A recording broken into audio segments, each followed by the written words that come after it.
Am I live? I can't. Okay, the answer is maybe. So let me just finish up a post on Shockmed.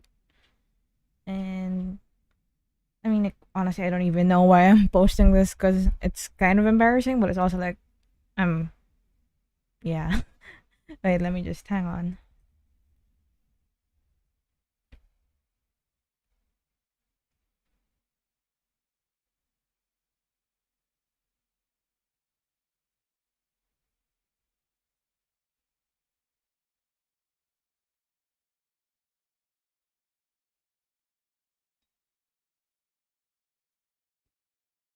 Should I post this on Twitter?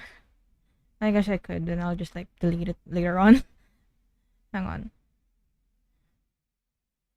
So right now, yeah, I kind of ended up deleting the last live stream because it just wasn't really going well. My mood was spiraling fast. Didn't have any focus. It was just that was not a that was not a good time. I didn't want to leave it up on, like, it wasn't even funny struggles, so I just got rid of it. I feel bad too because I wanted to stream it for Cersei, but stuff happens.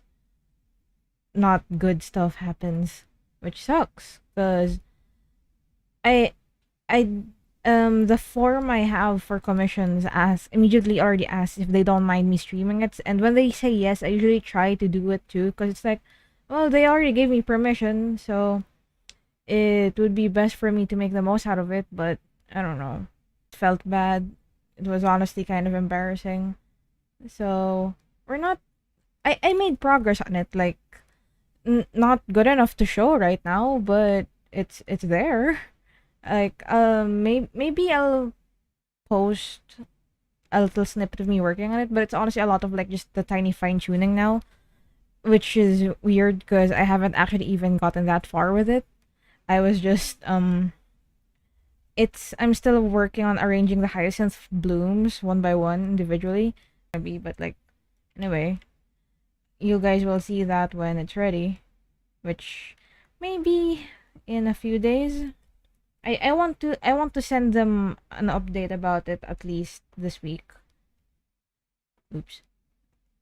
Right now I'm just kind of trying to distract myself and, well, not really distract. I don't have anything else to do. Um I just want to keep myself occupied for a little bit. So I'm just drawing my Doctor OC for Arknights Pantotricum. I call him Pan for short. With his assistant, Mr. Nothing, or I call him Wuyo, because Mr. Nothing does like it. Apparently, that really is how you translate the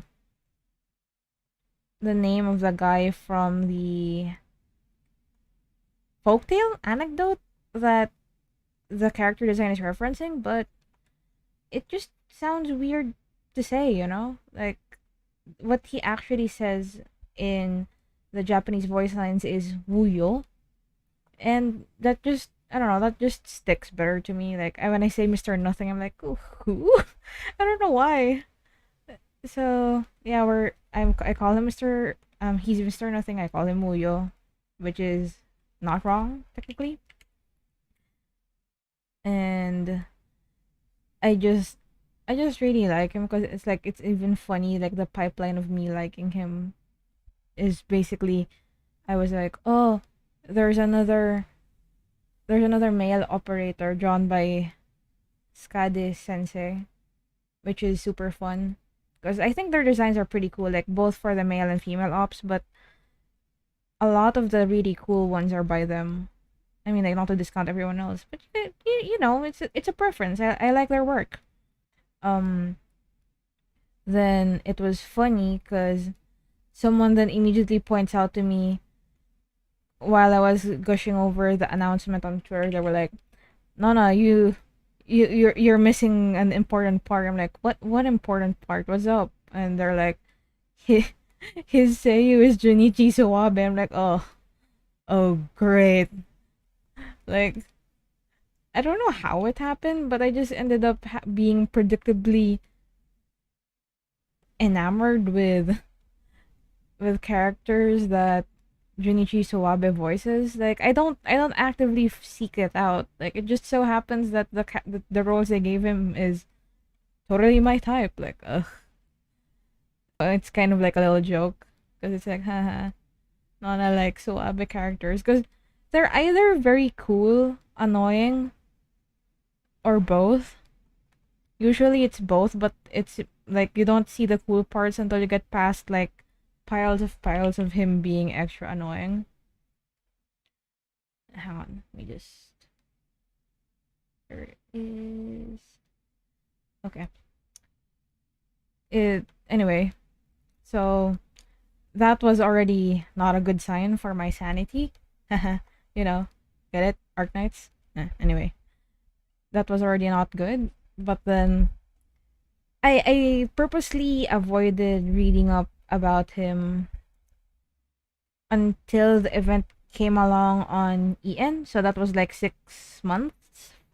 I think the gap is 6 months between the global server and the releases in the original client, which is in which is Chinese, Hong Kong.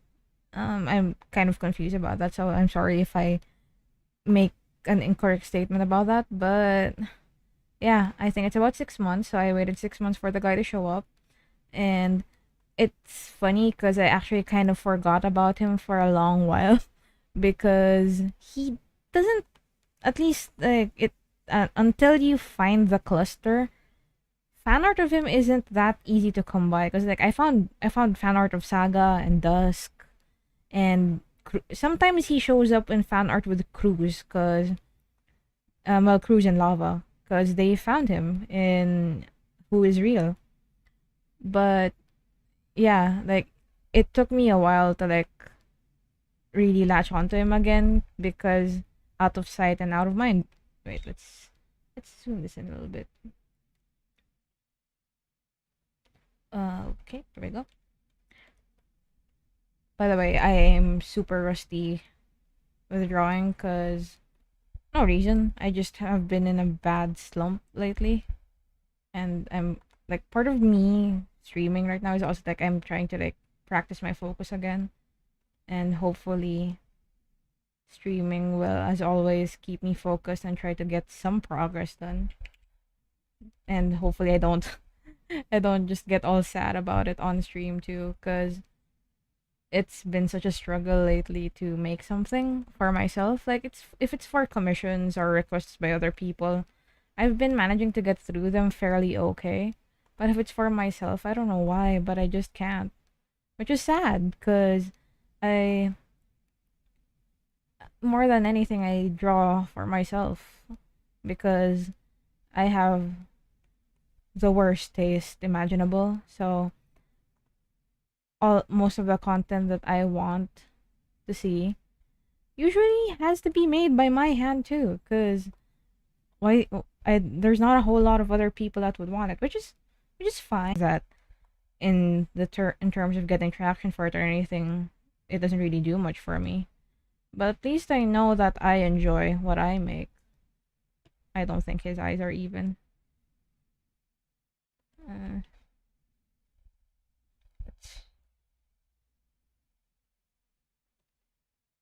they're kind of even.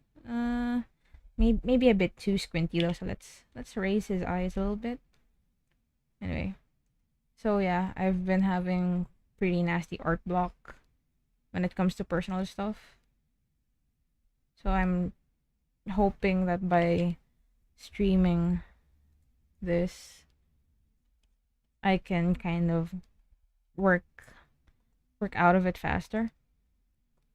But yeah, this is just content for myself, which is how it's always been. I always just more than for myself because I there's things I want to see that I can't really expect other people to make in my stead, apart from the fact that it's probably OC and canon, and it's just it's just niche. Someone will probably make it apart from me in time, but I don't know if I'll even see it, because how do I even find it? Like, the irony is finding the specific tastes you like on the internet as it is now. Not the best experience. It's very, very hard. On top of, I'm just really bad at socializing. I don't know how to talk. I don't know how to talk to people and like make friends. Usually if I make friends, that's mostly them hard carrying the conversations. Like, it's not that I drop the conversations. I'm just very bad at carrying them or even starting them. And like, I also worry a bit too much. I'm like, oh, what should I say? Am I replying too fast? Too slow? Do they hate me now? Stuff like that. And I think I forgot something. Yep, well, it doesn't really matter, no one's here anyway. But I forgot to play my background music. But just in case someone wants to play this back. Mm, hang on. Okay. Anyway, yeah. More than anything, I just make for myself. If someone appreciates it too, then that's great. That would make me very happy. But I have no expectations about who my work appeals to. Like, even I also know that in terms of art style, mine is just very strange and tailored to be something that I can make consistently without hurting my hand too badly. Because I had like a shinier, paintier style, like something that's a bit more cartoony, I guess would be a right term. I'm not sure how to describe it. It wasn't quite like, it wasn't like actually like animation or whatever, but it was definitely cuter and smoother than this. But it didn't make me happy to do. It was actually kind of frustrating. It was fast, but I disliked it. It was either fast, but I wasn't happy with the results, or it was slow and it hurt my hand so bad. At most times I don't even end up finishing things anyway before I lose interest in it. It's not as if I don't like the topic anymore, but it's like I just really have bad attention span, so I'm kind of working against multiple fronts here, and I'm just doing my best to make something for myself to enjoy. And actually, right now, I know I'm making quite a lot of mistakes here, but it's like I'm just kind of trying to I'm trying to enjoy the process and get back into the groove of drawing things more often. I said I was gonna discuss these two, but I ended up just kind of going on a monologue about my experiences lately. But yeah. So, Pantotricum is my doctor OC, and he has acquired prosopagnosia, or face blindness. This means that he is unable to register faces to memory. So if he looks at someone, I mean, like, that's kind of a watered down explanation of it. I did read like a few articles about it here and there, so I know I'm not just making stuff like oversimplifying the condition. So if anyone's interested, after, like, if anyone's even listening, they could go and read up about it. So prosopagnosia, face blindness, if he sees someone, he can't tell the difference between someone he talks to every day or someone he's just met. Like, they all look sameish to him. It's not that he can't see eyes or noses. It's more like, apparently the brain finds it difficult to focus on those features and kind of put them together in a way that makes them recognizably unique compared to everything else they've seen. And looking into it, apparently, there was a study that some people are able to recognize faces better. Oh, hang on.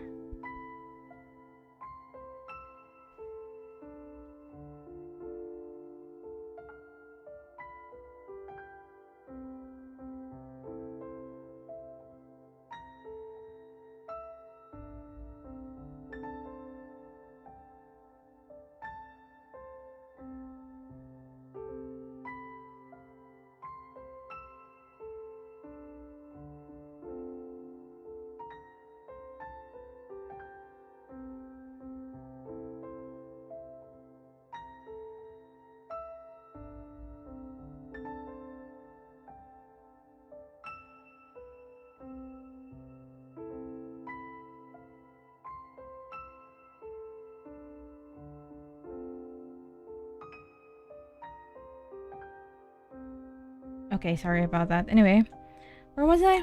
Oh, right, his condition. So, Pan has face blindness. He, where was I specifically about it? Right. Recognizing faces. Apparently, there's a research that says if that some people find it easier to register faces despite this condition if the person they're showing, like they show them like a bunch of pictures of people, and the idea was like they had the patients match them, like had people. It was basically a memory game, so they showed pictures of people and some of them were the same person but just making different, like doing it like the more or rather the less neutral the expression of the person was.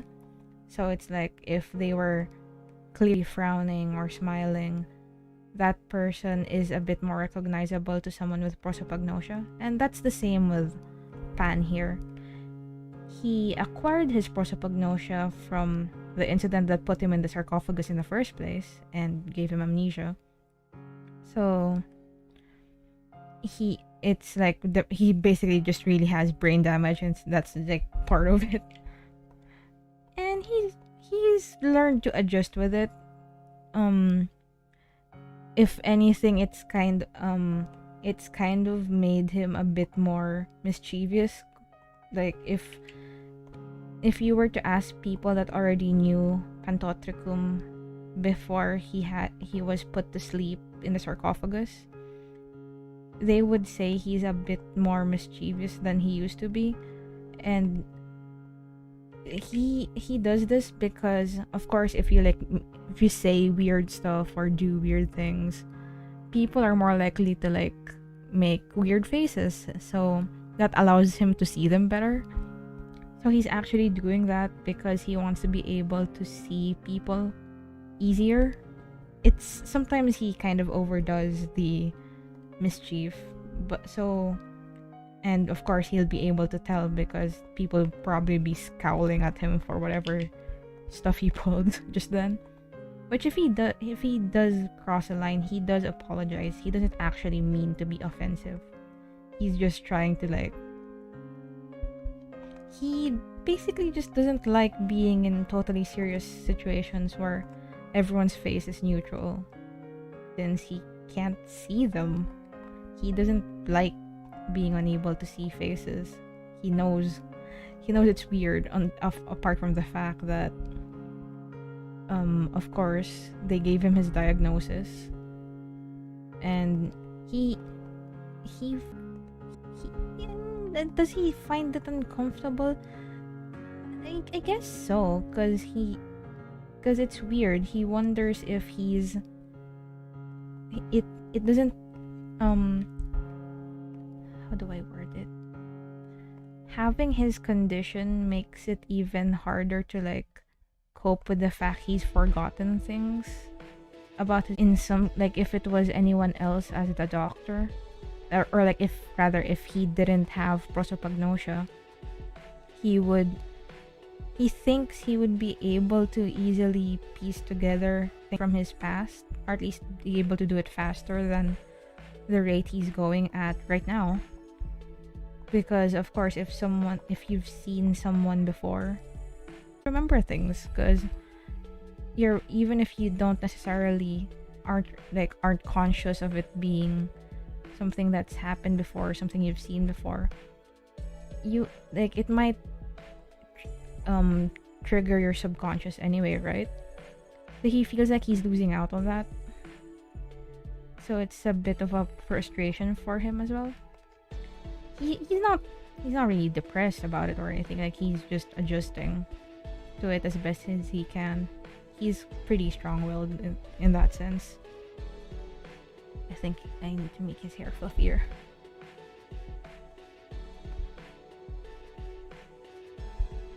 Hang on.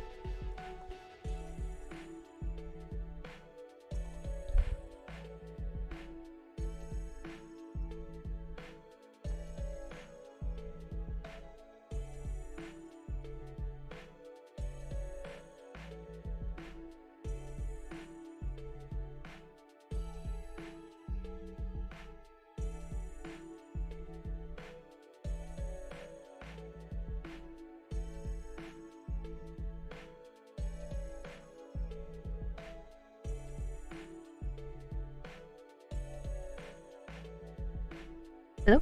Okay. I ended up closing my door and just turning on the fan because we have a visitor right now, so it's like people are talking more than they usually would at this hour. I mean, it's not even that late yet, but yeah. Anyway, so Pan likes to get reactions out of people because he wants to be able to see them, because that helps you build a connection with those people, as opposed to when you can't see their face.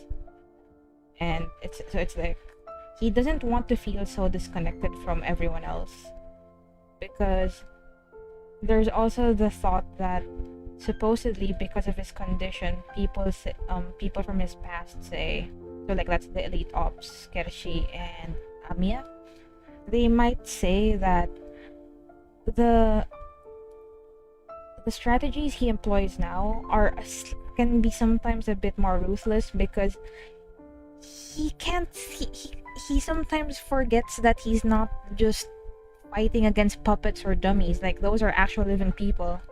He forgets that because he can't see their faces, like on top of a lot of them wearing masks and stuff.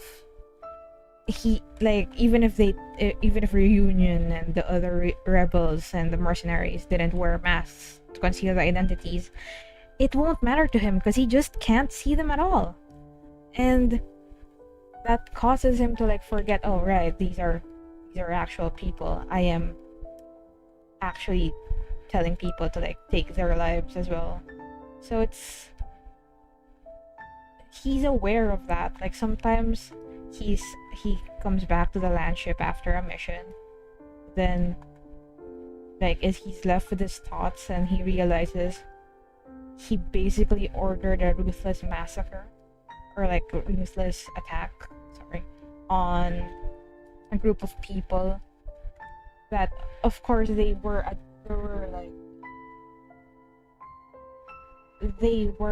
standing against him, after all, him and Rhodes Island.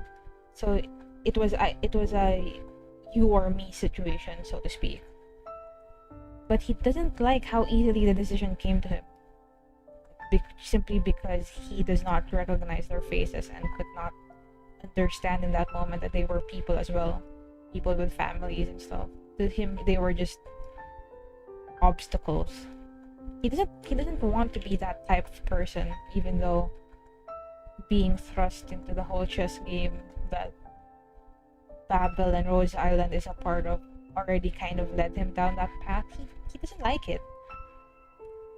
On top of, he also doesn't like accusations of him having done stuff. Like, I'm just trying to be vague in case someone watches this and didn't want to get spoiled about that part of the story. So I'm just trying to be kind of obtuse. So like, if you know, if you don't, then good, you'll get there eventually, probably. He doesn't like how people accuse him of things that they won't name what it is, but they keep telling him he did something bad. So he's like, well, how am I supposed to decide whether I'm going to ask for your forgiveness or make it up to you or any of those things if you won't even explain to me what it is? Because everyone knows he doesn't remember anything. People like W accuse him of just faking it, which in this doctor scenario he isn't. He genuinely does not remember. Let's do a little check. I guess that line art's okay. Kind of rough, but it'll do. Better than the whole fat load of nothing I've been doing for the past several weeks. God. Anyway. Where was I going with that thought? Man, I just rambled a lot there. Let me gather my thoughts real quick.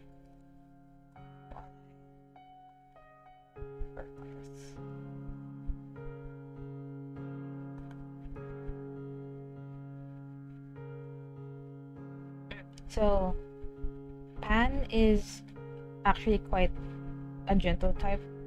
He often hangs out with like a literature club with like Aja, Moose, and other people who are interested. He likes to, like, despite the fact that he has prosopagnosia and it kind of actually makes it difficult for him to watch movies, he likes hanging out with Closure and Robin to like have like movie nights and stuff.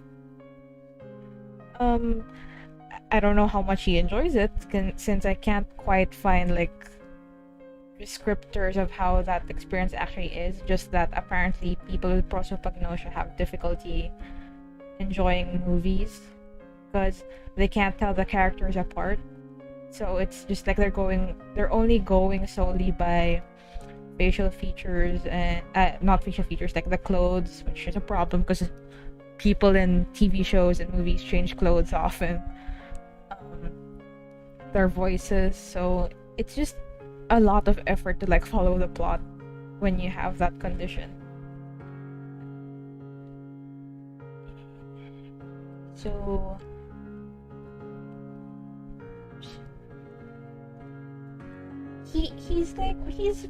he's a friendly enough sort. Like once you get past like the whole K-worded someone allegations. Let me just put in a bit of effort trying to make this halfway decent, because it's kind of a big element of the drawing. So I want to try and make it look good, you know? Like, at least emphasis on trying. I also don't know why bitrate on this stream is so bad right now. It might be because we have like I said, we have a visitor, so I think they're watching stuff downstairs, so there's a bit more load on our internet connection than there usually is. But since this isn't this is just a drawing stream, hopefully like the archives bearable. If not, then I'm so sorry. Especially since Suzu, hi Suzu, if you're listening to this, they mentioned wanting to like listen to this later on, but right now they've got stuff to do. So yeah, hopefully it turns out okay. Pan is also a bit easily distracted. He really tries his best to like get work done, but it can't be helped sometimes.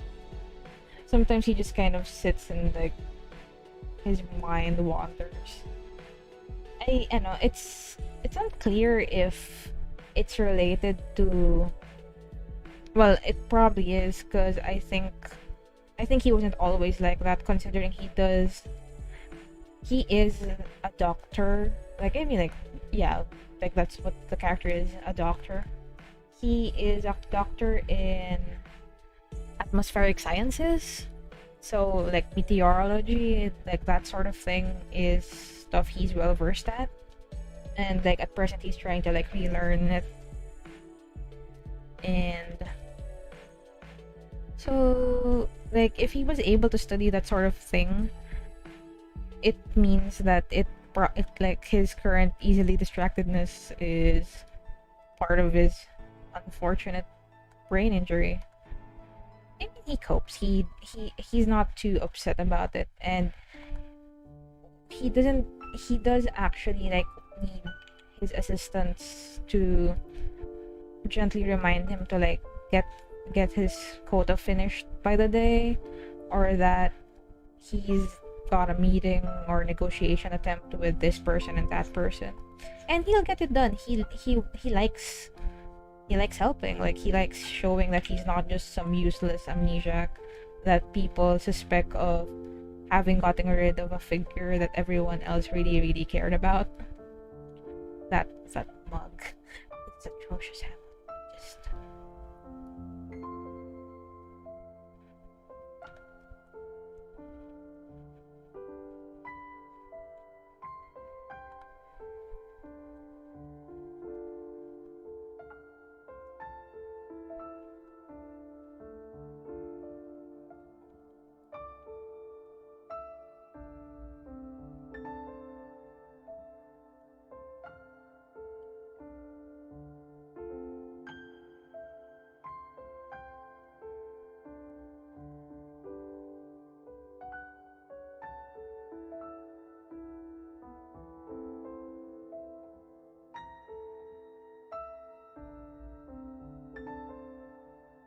so yeah, Anne is kind of a little shit, but he's a little shit that does his best to be helpful to everyone, even if he does get quite upset at the constant obtuse accusations that people just expect him to like take lightly, or like just power through, even though he he wants to know if he is supposed to be atoning for stuff he did in the past, because if that's the case, he does want to do it. He wants to make it up to people and like have better relations with everyone, but he feels like with everyone being that obtuse with the accusations, they're not giving him a chance to make it up to them, which he supposes there's just some crimes that never be forgiven.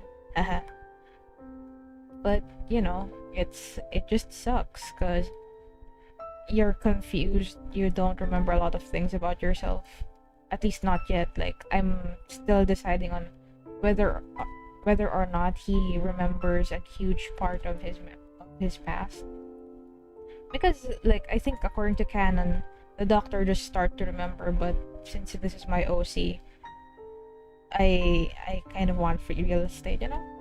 I want full control on how I tell his story as the doctor, and I think with enough planning I can make it work, even if I kind of deviate from canon details anyway.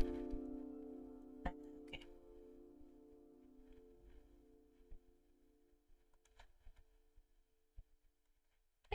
I guess that's not so bad, considering I'm still like terribly art blocked. I think I made his.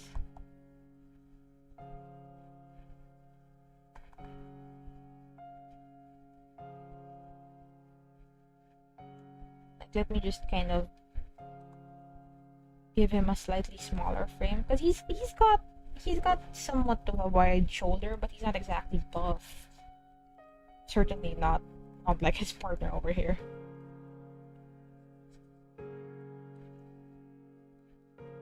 Okay, so his dynamic with Wuyo.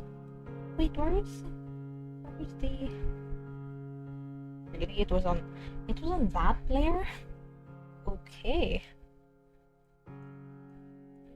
Wait, let me just grab this section, because apparently I drew Wuyo as an arm on the wrong sketch layer, which is not the worst thing, since yeah, it's a sketch and all. Mali. So the thing between him and Wuyo is, there we go. It's a relationship built on the fact that they don't have any preconceived impressions about each other, like, because the doctor of Rhodes Island is such a notorious figure in, well, like just generally, if there's anyone who's involved in politics and development, or is aware of the whole condition with whole situation with the infected and how everyone else treats them, you would have heard of Rhodes Island, and in turn you would have heard of their so-called eccentric tactician. So whenever people meet the doctor, Pantotricum feels like everyone already has this image of him built up in their head, and even if they don't necessarily mean it or even like think that, he does always just get the feeling that he's constantly trying to meet their expectations of them, or it's either meet or combat it, because of course some people's impressions aren't the best because of the sort of meddling that Rhodes Island gets up to, which is in a way frustrating for him, because on top, like, it's just another set of expectations that people have for him that he's not sure if he's able to fulfill in the first place, because like this one isn't even related to the fact that he has amnesia and his supposed crimes against humanity. It's not even related to that anymore. This is just the present fact of his reputation preceding him, and depending on who you ask, that reputation could be good or bad. So it feels like it makes it difficult for him to get to know people better, because people who know him already are kind of like, he gets the sense that people are trying to like tiptoe around him or keep on his good side, so to speak, which sometimes it goes past just being polite, and it just kind of feels awkward for him. It feels too professional, and he honestly gets lonely. Like, even Amiya, like anyone who's like delved deep enough into Arknights knows that Amiya has a very specific, what's a good term for it? They feel a certain way about the doctor. Like, I wouldn't necessarily say like it's completely affection, obsession, like, even though some people would say it's that case, but I don't want to be conclusive about it, you know.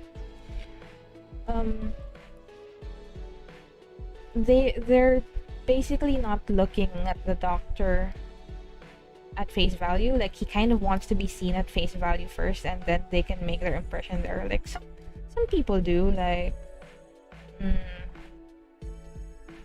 who was it? I forget, but there's this one operator who specifically comments on how the doctor is so different, they'll be able to tell who he is at a glance. I can't remember. My god, my memory is so bad right now. It's also just kind of cold, so I'm kind of spacey and stuff.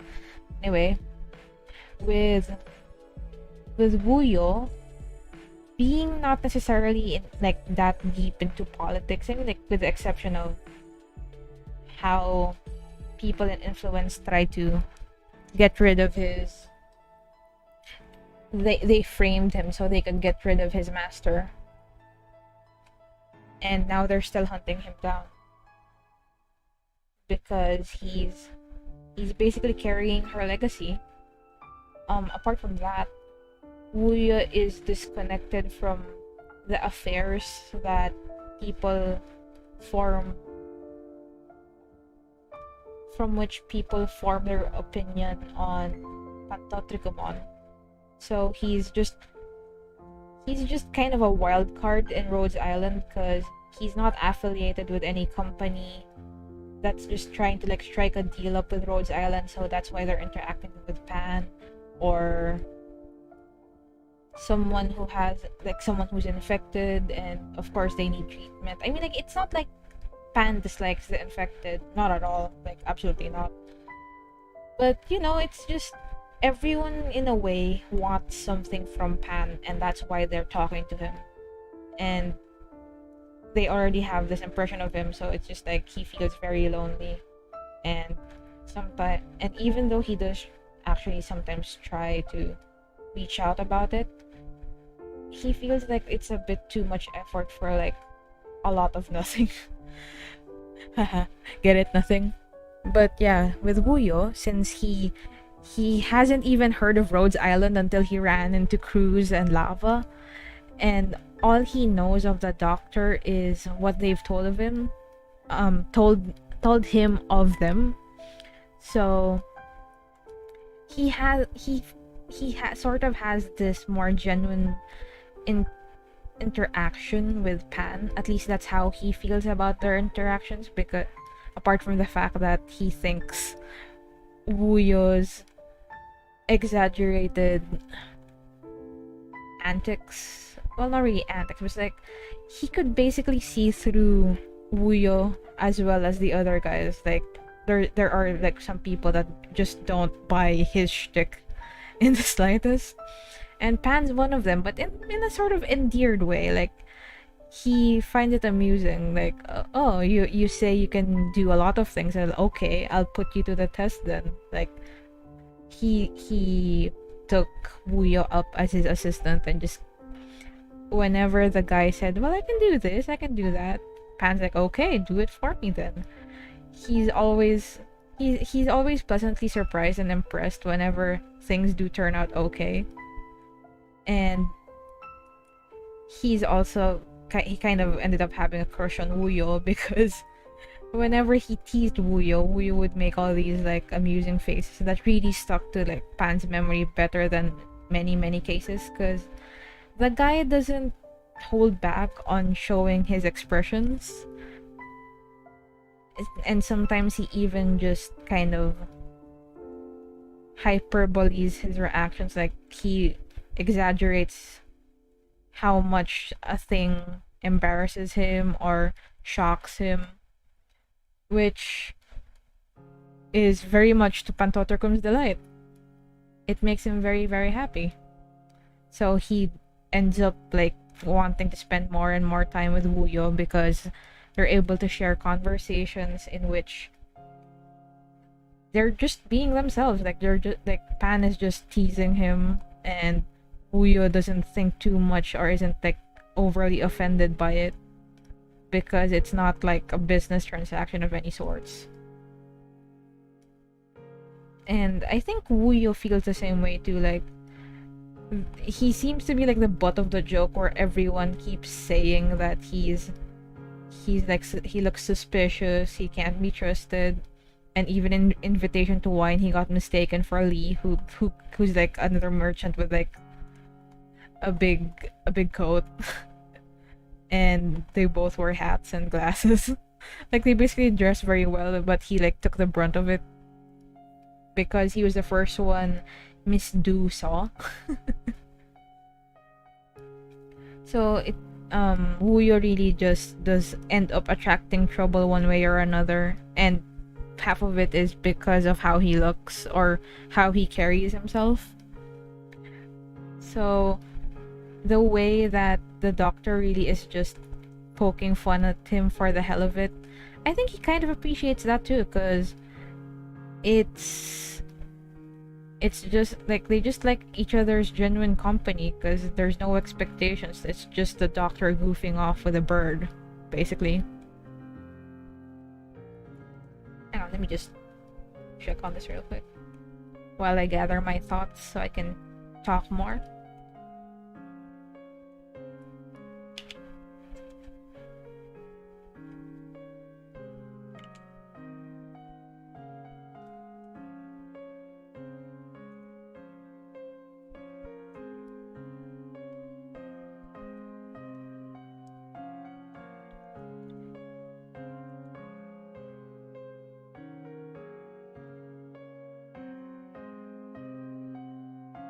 Let me also just open my own notes, because I do have like I have a private Discord server with Iwi, my Aibo, and we have like OC dumps there, and Pantotricum actually has an entire channel just for him.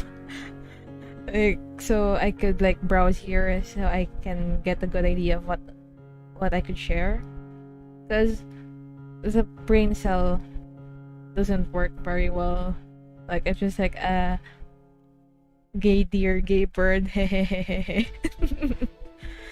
see.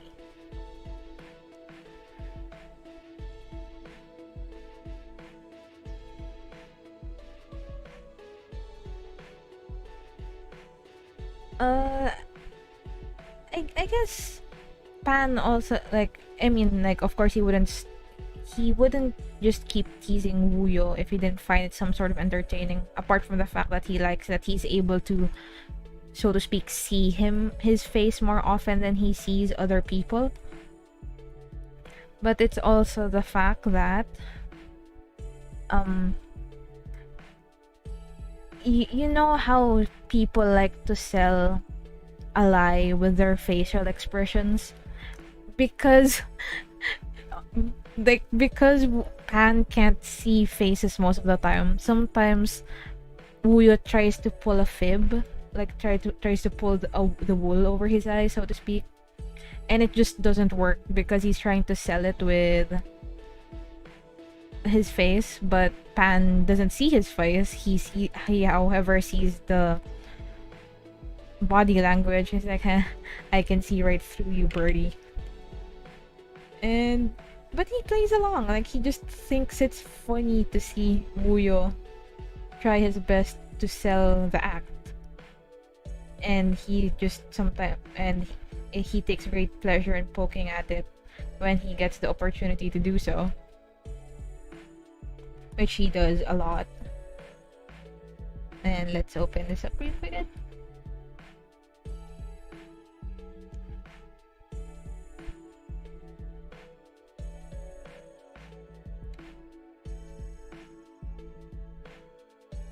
He also likes how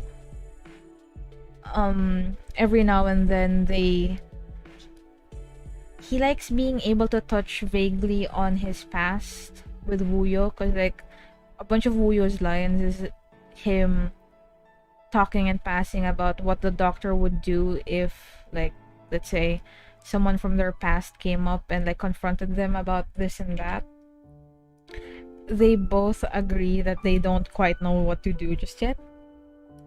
So, you know, it's like I like to think even Wuyo finds comfort in the fact that he's not the only one who doesn't quite exactly know what to do just yet, especially if that other person is like the doctor, whose like whole job on the land ship is to anticipate things to keep everyone safe.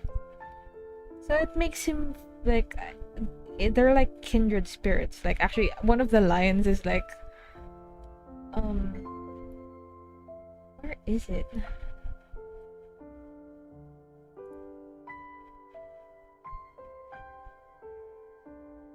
Here he says, it seems we're companions in our misery, and I haven't gotten around to checking it, but I almost feel like that can be translated into like the saying that's like strange bedfellows, like sharing a bed, and like because Pan is a little shit and likes to like get a rise out of people, especially Wuyo, he would definitely word it like that, like, oh yeah, we're definitely strange bedfellows, all right.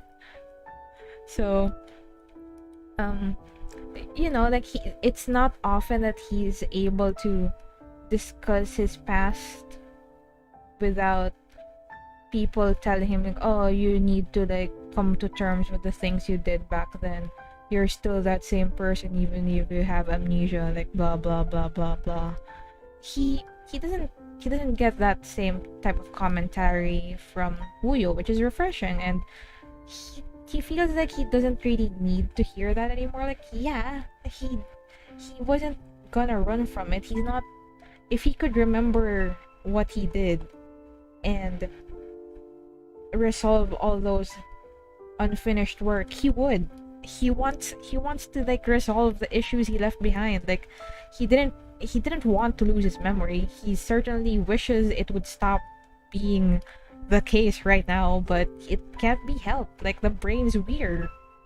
He can only hope it'll eventually come to him one time, or the decisions that he makes at present aren't something that he would come to regret later on if he ever does regain his full memories and how he used to feel about this and that. he's able with Wuyo, they're able to just like shoot the breeze, like, oh, what would you do if this happened to you? So like, because Wuyo isn't like I said, he's not like a politician or a businessman of any sort. I mean, like, he's a merchant, but not in the same big conglomerate type of way that most of the other people like Silver Ash is. He has this like interesting perspective, especially with how there's also this dynamic I like to think about where Uyo is in a way sort of a coward. Like he would rather run than confront an enemy, which is like, it's fine in its own right, but it's also funny when you think about how usually deers are also a more timid type. I'm not sure if I drew his hair properly, but it kind of looks okay, so we'll go with that for now. So like they're both timid types and they're just like kind of discussing their escape plans and stuff. I think that's quite cute.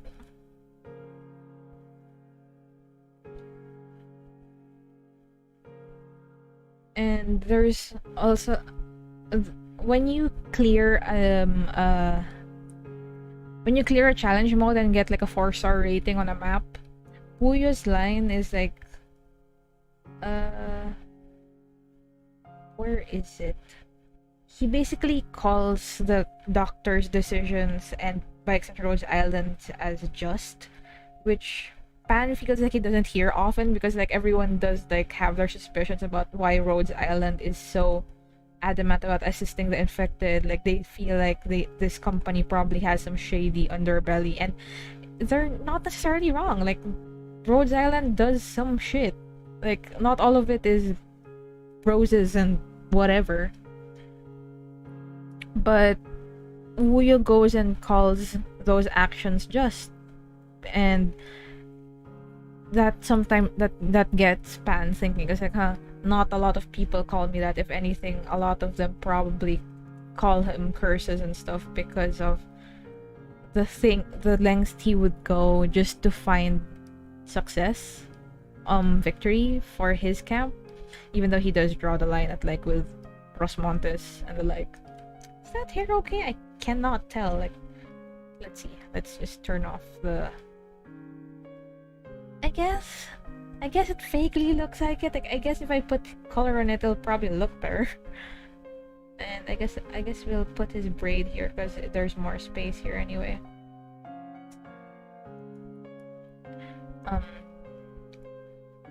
It really confirms his impression that Wuyo is easier for him to talk to because he doesn't have prejudice towards Pan, and neither does Pan have any prejudice towards him because I realized in Invitation to Wine, it's shown that despite the fact that Wuyo absolutely refuses to name himself, like he always just calls himself nothing, like a lot of the fighters recognized who his teacher was at the very least because of his fan.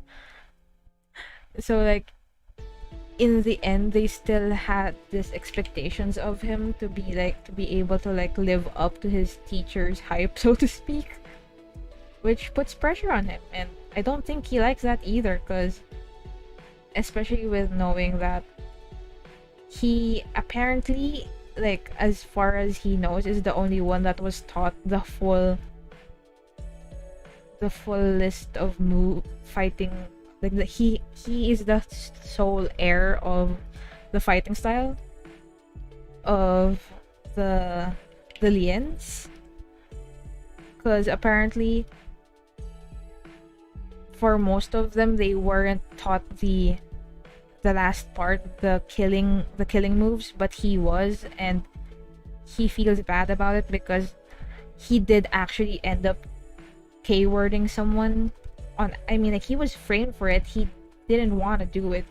Like the opponent they sent to him was an amateur that was sent to die on purpose so they could frame him for shaming it. And actually, I don't know if he knows that it was a setup. Like, I think he knows that his master had enemies, but I don't know if he knows that that the opponent he had was sent to die at his hand on purpose, like that the person really just didn't stand a chance against him, and that was exactly the point of it. Wait, let me just finish detailing this bits and pieces.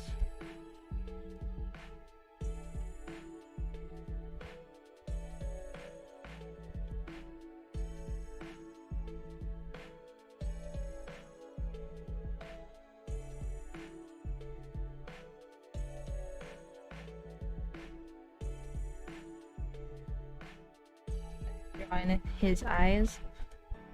I love his eyes. I wasn't planning on coloring this, but it's like, well, that would be a shame if I don't. Then I miss out on getting to color his funny eyes. Okay, I think that's okay. Let's turn off these sketches real quick.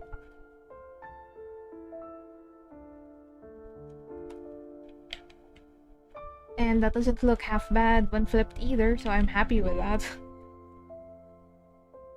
The line work on his hair ended up a lot chunkier than the one for Pans, but what can you do?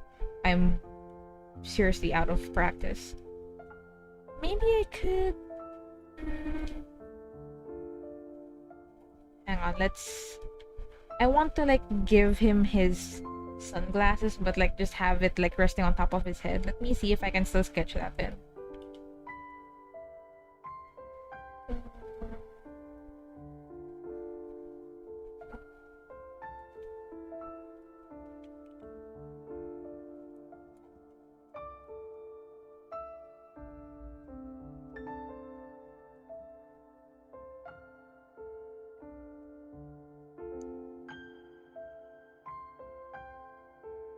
So yeah, it's like they find a sort of like comfortable companionship with each other because they have less apprehensions or worry about being judged for something that they did before, which may not have been necessarily what they wanted to do, but are forced to take responsibility for anyway. And like they both understand how that's like, so they don't get like weird unsolicited comments like, oh, you should just get it over with, or like, well, you did it, so you have to like come to terms with the fact that you have to work with it, which like, yeah, they know, but it's like getting that sort of commentary from people who don't know what it's like is like, it's just kind of upsetting, you know. So they find comfort from that, like with each other, and it's not even that because they're purposely trying to no, let's scrap this idea. My brain does not want to do the perspective thing right now. Let's just move to his hand next. They just want to be like, they just want to be able to talk about their feelings, I guess. They want to be able to be talked about it without being judged for what might be seen as a more passive and maybe even in a way cowardly decision they're choosing to take for it in the meantime.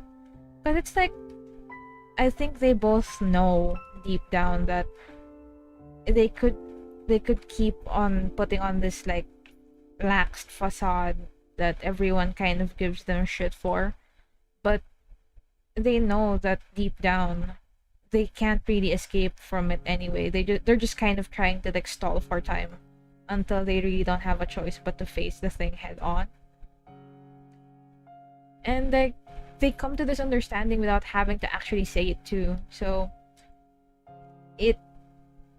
they're able to be vulnerable with each other's company without explicitly being vulnerable, if that makes sense. It's like they still have control over letting down their guard around each other in a way, in a level that's comfortable for each other, and they're able to get the support they need that is long sought after from gifts from other people that they aren't quite getting. It's not that they, I don't think either of them are angry at the world either for what's happening to them or how people treat them. They know it's not a very universal experience, which since it isn't, then of course, how can they ever expect people to give them the responses they want without having to fully expose themselves first? I mean, it's talking about your feelings is scary, especially when you have deep, dark pasts like these guys. Like, I wouldn't even say that Wuyo's is deep or dark. It's just sad. It's just tragic. And worst of it is he's left to handle the aftermath on his own, because apparently I was reading back the operator record the other day. I read it as soon as it came out. Apparently it seemed to imply that he thinks the other students knew that there was a plot against their master that was brewing that whole time, which is why they haven't been visiting her for apparently 2 years now, like 2 years as the incident happened, because it seemed to imply that Yuuyo thinks it's because they knew and they want to just stay out of, like, they didn't want anything to do with that trouble, which I don't think he blames them for, because he kind of feels bad that it all happened to him. But it's also like, it's like he doesn't blame them, because like if he knew, he thinks he probably would have left too. But he also wishes that he wasn't alone when that happened, if you know what I'm saying, because his master did have to pay the price in blood for him. And of course it's like he didn't know, like, especially with the dreams of, as soon as he mastered the style and graduated from the school, he was supposed to just head back home and like live a simple life. Like, even if it was just he was just scaring off bandits and monsters off the farm, he'd be happy doing that. But he didn't even get to do that, because he had to go on the run after what happened at the dojo. So, and like with Pan, the whole thing with him getting iced, forgetting a lot of things, and then people waking him up 2-3 years. Oh wait, that gave me a brainwave. Like, we don't actually know how long it's been since Wuyo first went on the run. So like, I'm kind of wondering if they might have been experiencing their life-changing events in the same time frame, which, wow, I don't know what I'm going to do with this section. Let's see. Yeah, I think I'll just fill this gap in with something, because I don't know what's supposed to be going on there. So they both ended up in situations where they kind of, admittedly, even though they're surrounded with people, they're facing having to make the decisions on their own, playing with like half the board, because Pan, like I said, he doesn't remember anything, and then Wuyo apparently got into that mess because everyone else knew something was about to happen except for him. Like, I think even his master knew, like, that's why he of all people was taught the killing moves. Or maybe it's just because someone had to like carry the techniques on into the next generation, and he was like, everyone else wasn't coming back, so if anything, at least it would go to him. Even though he apparently he says he wasn't even like the best in his school. I think, like, he said something about how he always got help from his brothers and sisters in the school. So I guess he kind of has like a sort of anxiety to him in that regard as well. But he's able to like ponder about what he should do when the time comes without having to explicitly tell the whole story to Pan. And like, of course Pan is curious, like who wouldn't be, especially with whenever, even if it's like not a full exposure, it's no one's gonna miss the fact that in that moment, who's usually just running around doing odd jobs for everyone, is being very vulnerable and asking about things about his future and stuff. Like, he respects that. Like, of course, in that moment, he wouldn't just like dismiss it, like, haha. There's no way you actually have that sort of trouble. It's like, no, Pan knows how it's like to like put up a facade for everyone else, or maybe just for yourself, just to make interacting with people in the day-to-day easier. Okay, let me just grab the box so I can reference what to draw on it.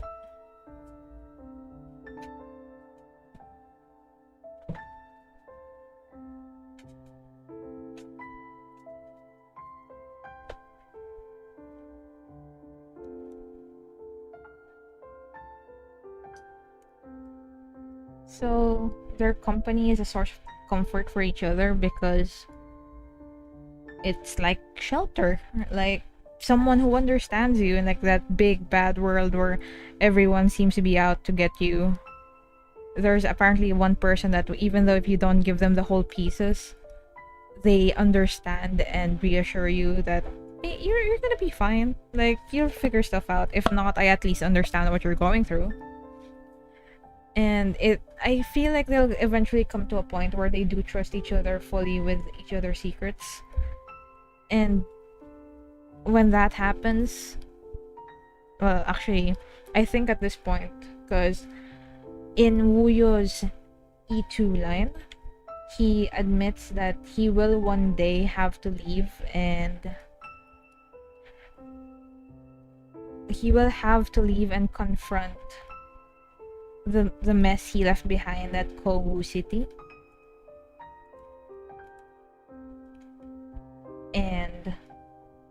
But even then, he promises that he won't forget what Rhodes Island and the doctor has done for him. Frankly, when he says that, Pan is just gonna honestly tell him that he's basically just gonna say, well, I'm going with you when you go back there. Like, you don't get a say in this. I am going with you. Because Pan wants him to come back. Like, I think at one point, one way or another, Pan is going to get the feeling that Wuyo thinks he's not gonna come back from finishing the job. Like, it's either he feels like in the process of finishing the job is also gonna finish him, which is really sad, honestly. So that's what he thinks, and like, I think because they have an understanding of each other's situations, Pan will come to realize that as well, and as much as possible wouldn't want Wuyo to go out on his own. Especially if it's like, if that sort of thing comes after Mountain leaves, because like his outfit is basically him leaving Rhodes Island after getting news that his parents have died. So he like basically attends the funeral and like never comes back to Rhodes Island. Or I think he did, but he ends up like officially resigning or like quitting the partnership because he's gone to like take revenge already, and he feels like that's not something that Rhodes Island should associate with any further.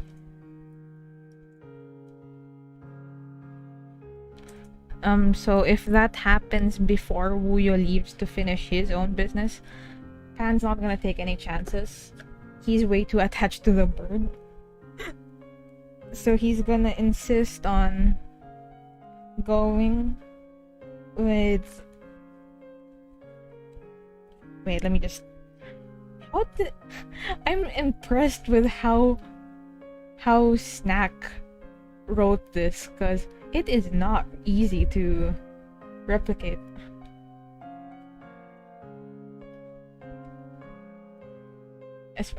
like on top of me just having like a different terrible handwriting as it is.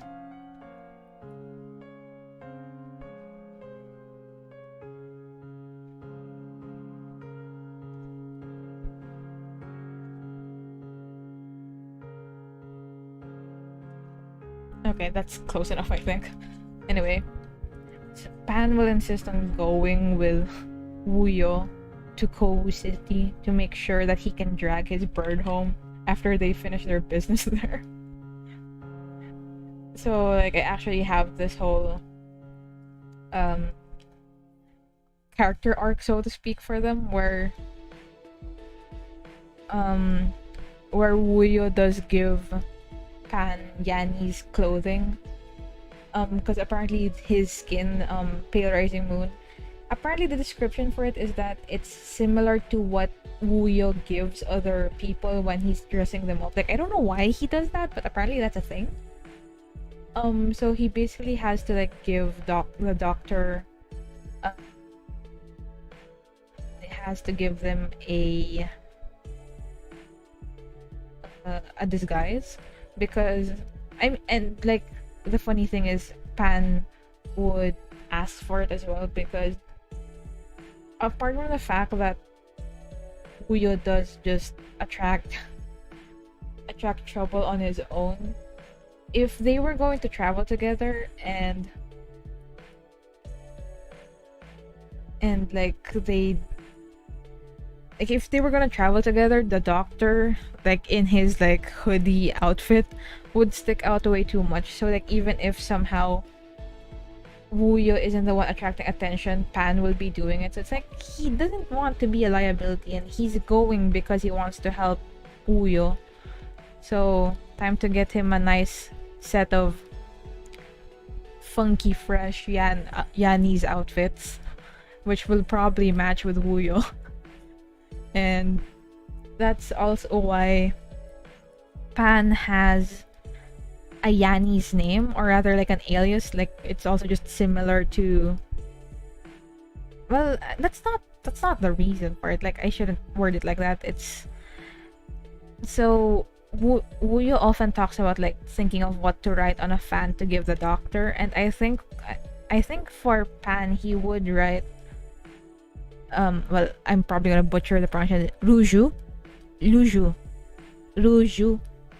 for like, which is dewdrops in Chinese, because of a lot of things. But let's just say that dewdrops are romantic and like associated with the heavens benevolence, because it's like falling from the heavens coming down to earth, and it's like water. He basically like just compares the doctor to like the gratitude and kindness of heaven bringing gifts to earth and like changing life and stuff. So that ends up being his alias in their travels as well when they go back to Kobu, because of course even if he doesn't introduce himself as a doctor, like there's not a whole lot of people called Pantotricum, and like by the way, Pantotricum is not his real name either. It's just his call sign, which he may or may have not had before he had amnesia. But yeah, it's not his real name. It's just the same as like the operators having code names and such. Man, I wonder if I should, because like this crop looks better like just like this, but I don't want to crop out the hand. Like I like the idea of him holding Pan, so like what to do. Let me see if I could pull it up real quick. Like let me see if it'll look okay.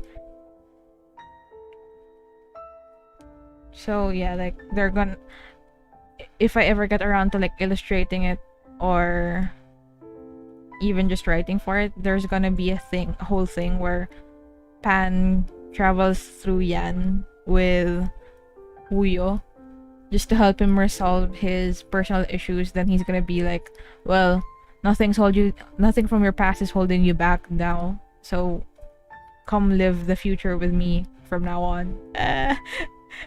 Gay. Bading. Well, oh, hang on. I'm a little embarrassed that I said that out loud. Oh no. Let me just see if this actually works.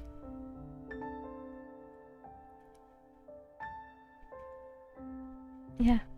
Okay, yeah, this is okay. Okay. Okay, let me just crop the canvas real quick. So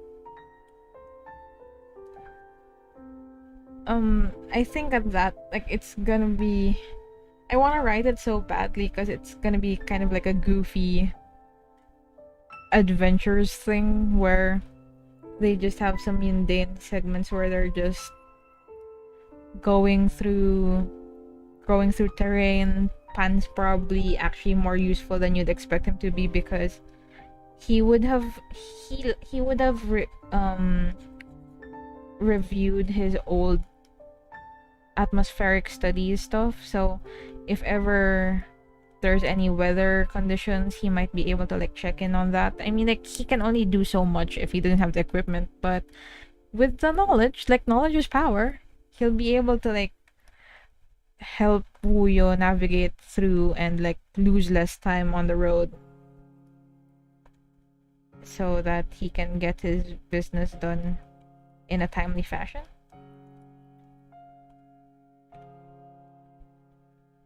It's maybe we have to tilt this a little bit.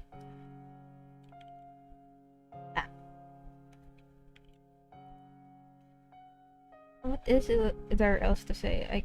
I guess it's also like a thing where after a while everyone in Rhodes Island can tell that Pan has feelings for Wuyo, and Wuyo probably returns it. Like, they're not sure. Like, it's funny because Pan is very transparent about his feelings.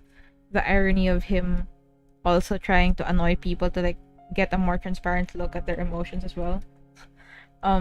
You can tell whether he dislikes something or likes something, and the same goes with his feelings for this stupid birdie.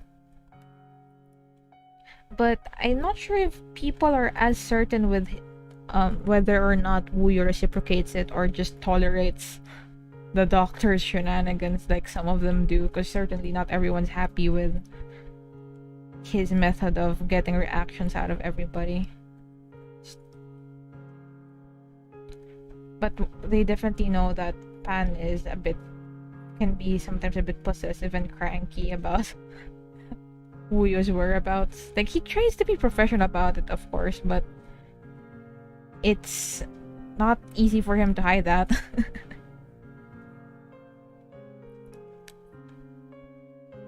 What else? At least I think line art's done though. Oh wait, no. I forgot the design on the mug. I have the mug right here. Like, I keep it on my desk. I was thinking of this was supposed to stay downstairs, but I'm worried that someone might take it and like drop it because like there's people in the house are a little bit clumsy, and like I just don't want my stuff to break when it's not my fault, you know? Let me just prop it up here, make sure it's stable. Okay.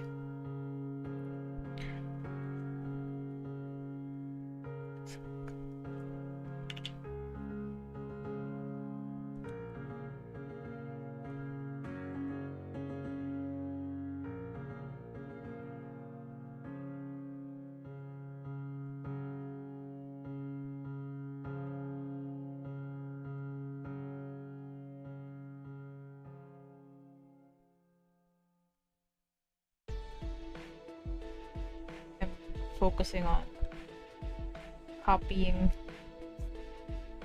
the style as best I could right now. Hang on.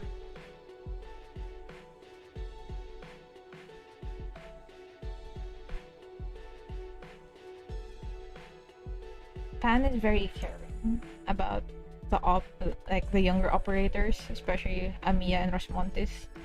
Like, sometimes he wonders how much he felt about Amiya as well when, like, in the years prior. But apparently, like, it's probably just the same as well.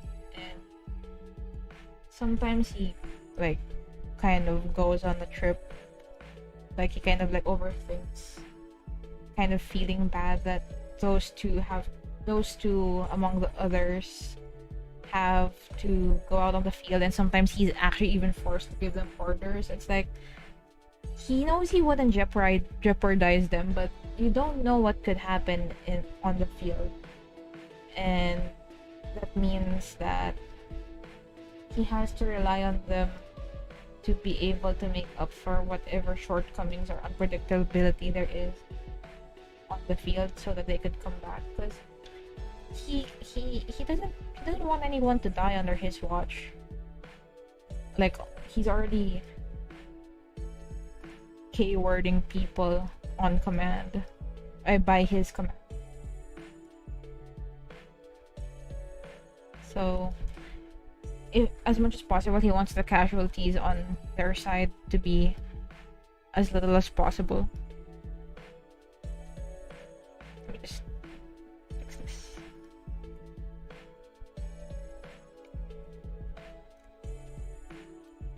And then let's grab float. I guess float will do for this one.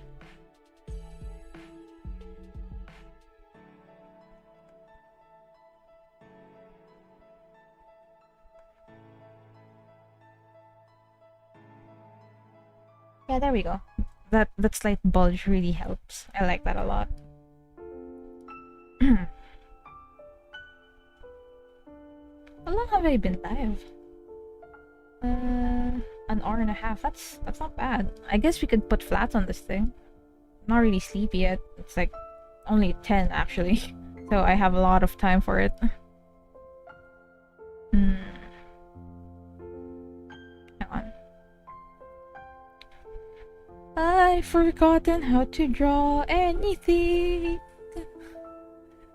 Oh. Yeah.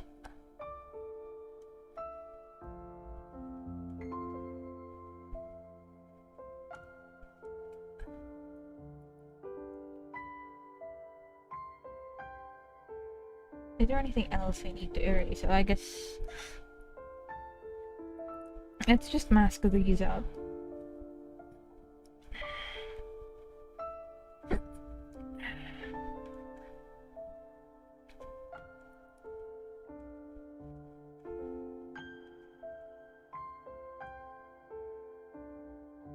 And then group everything into a line art folder as a reference.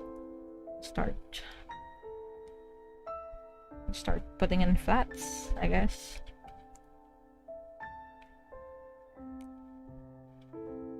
At first I was thinking of having pan as a proper animal reference, but I really just like purple. I liked it way too much, so it stuck. Which I think it's cool on its own and fits Arknight's vibe. And besides, like, Wuyo himself is also like a pheasant with bright blue hair, when the entire, like, the bird is like brownish white for the most part. And he's just here being not that.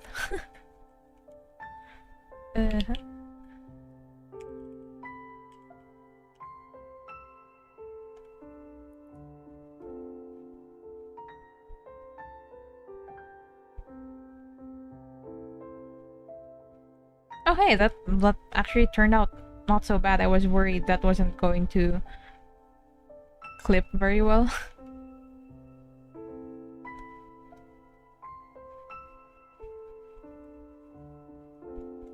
I'll fix. I just want to get all the flats in quick, then I'll clean this up.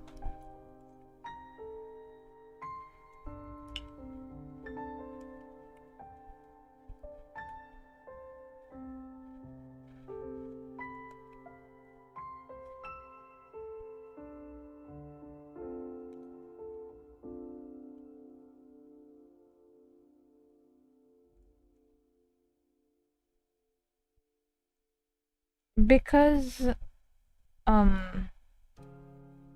being infected sometimes causes physical mutations.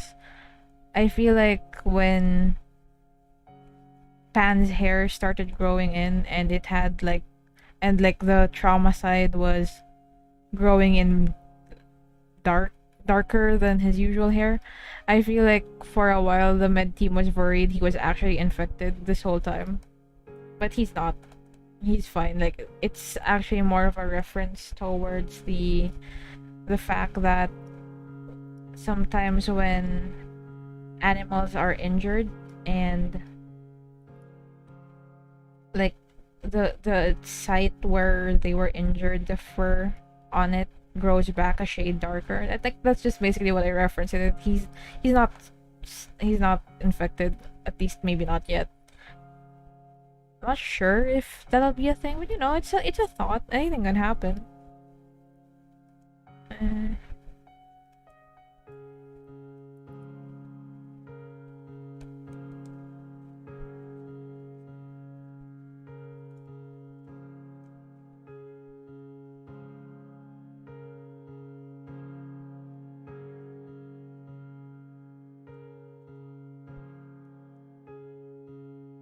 I actually have to wake up early tomorrow. But I mean, it's not that late yet, but like yeah, like I should just be lying down and like resting. But I really just wanted to get this done as well. I want to make something nice for myself. Wait, wait.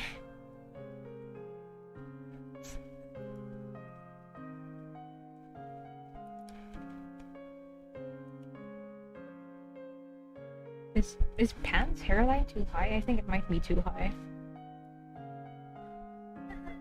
Yeah, it kind of is. That's well, that's easy to fix right now. We can just I don't need to fix the line art.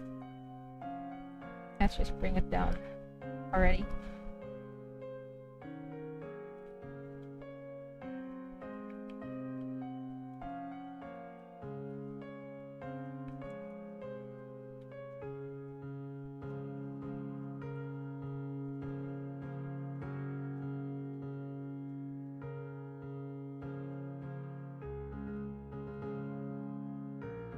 I actually have like a scar brush, but I don't think it's appropriate for this one right now.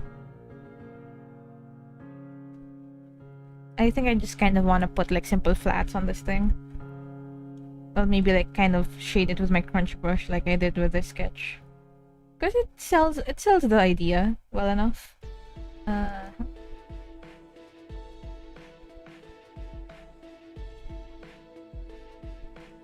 oops.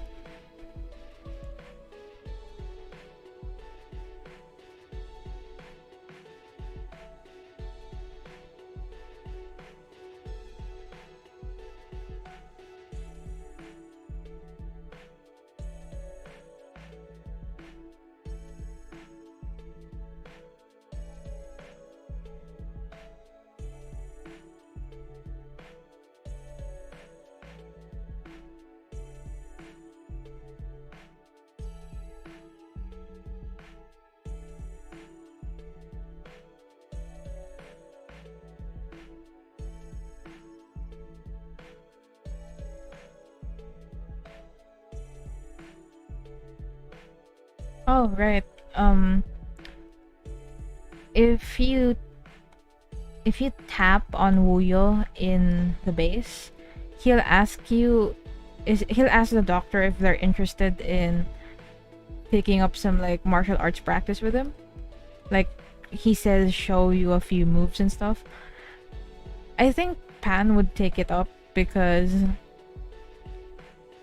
he just wants to take better care of himself, especially since he had 2 years worth of atrophy to like work over.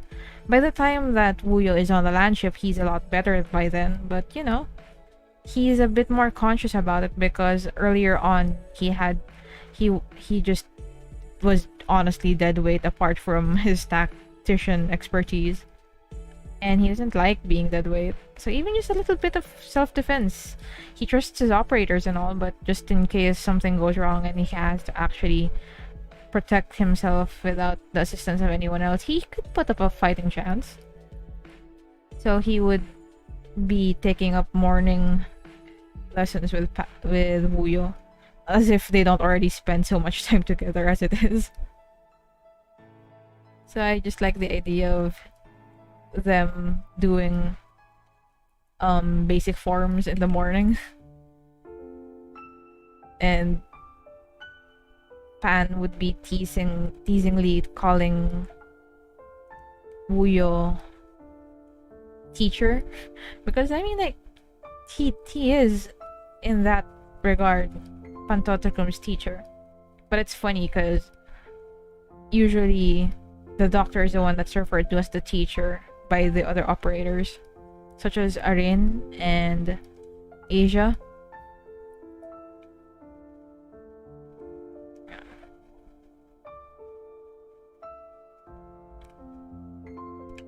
Pan also asks Buyo to like give him language tutoring. He knows he knows basic Yanese as it is, but he certainly can't speak it as a native, and I like to think that some of Wuyo's books are quite old, so there's like a bunch of characters and terms he doesn't quite understand. And as a scholar, he thinks it'd be a good asset to just learn as much languages as possible. So while Pan is out there being the strategic tactician for everyone else, he also gets his lessons in his downtime, which I think it's kind of cute. He and Buyo spend a lot of time at the couch just reading books or discussing.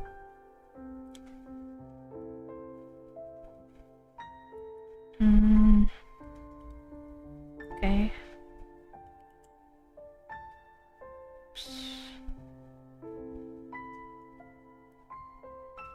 I should draw in his suppressor band later before I forget, but I probably will. But later, I'll do it after coloring.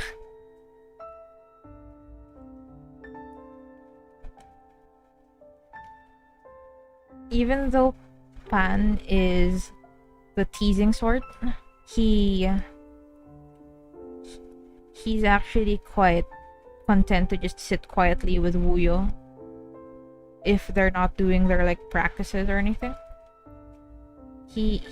It's one of the few times he can feel like he actually is able to let his guard down, because apart from him disliking everyone else's preconceived impressions of him, he also feels like, because of the way some people know him from his past, and he can't tell which one it is, he's also often on guard because he doesn't know exactly who he can actually properly trust and who he should be more wary of. So, like, it's just since he knows Wuyo doesn't have any weird impressions about him, he allows himself to relax around the guy, which is great because he doesn't usually get to do that unless he's alone. Like, when he's out on the field, like, let's say if they have like several days longs of missions, Pan actually has difficulty sleeping because he's just so stressed most times. But with Wuyo around, he doesn't feel as stressed because he knows, well, he's capable. He's shown that multiple times. He does trust me enough to a certain extent to share those sorts of problems with me, and I trust him too. So he's able to like get some proper shut-eye whenever they're together. Sometimes he ends up being so relaxed around Wuyo that they end up having to cancel on their lessons because he just gets so sleepy. Let's change it up.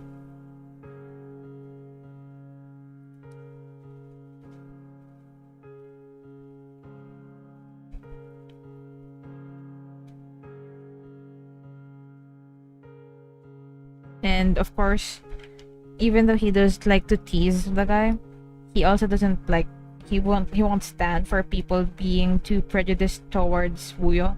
But I mean, like, I'm sure it happens because he's an odd guy doing odd jobs around the landship, even like compared to like the colorful cast they have on there as it is. Some people are just gonna be suspicious of the guy, and like that can't be helped. But what's for sure is that Pan will make sure that any wrong impressions that he can help dispel, he will. He doesn't expect Huyo to do the same for him, but he kind of thinks they might. But that's not really the point of doing it either. He just does it because he really just cares for the guy and knows the guy is very caring as well. Oops.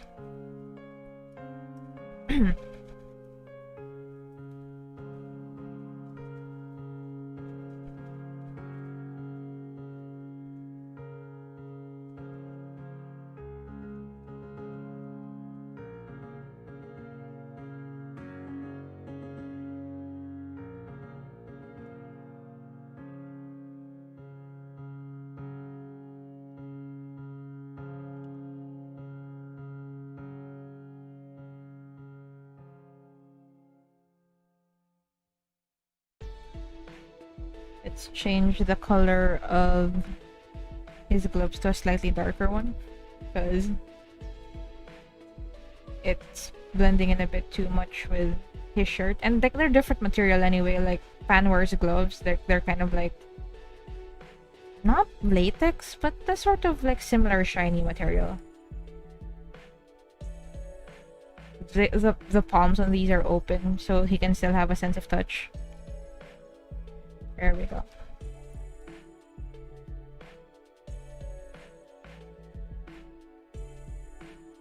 Let's draw in his suppression band before I forget.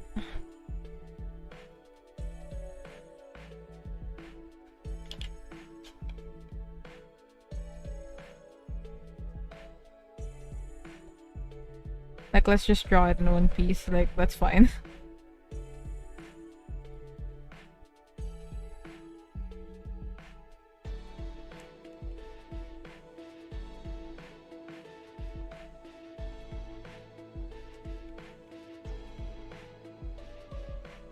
Oh shit. My bad. There we go. Then lock it. Grab a lighter color. Just do this. And grab these and start drawing the crosses.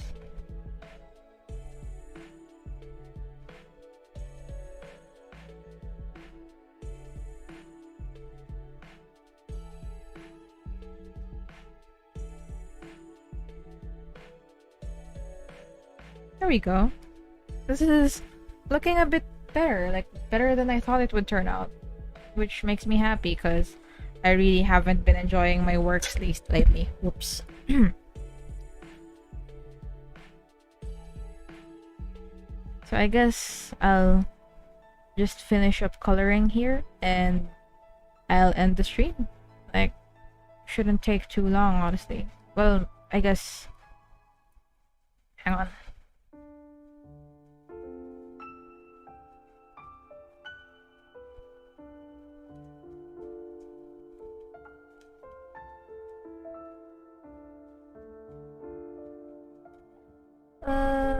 Let's grab this. Like, I might as well like add shading while I'm here.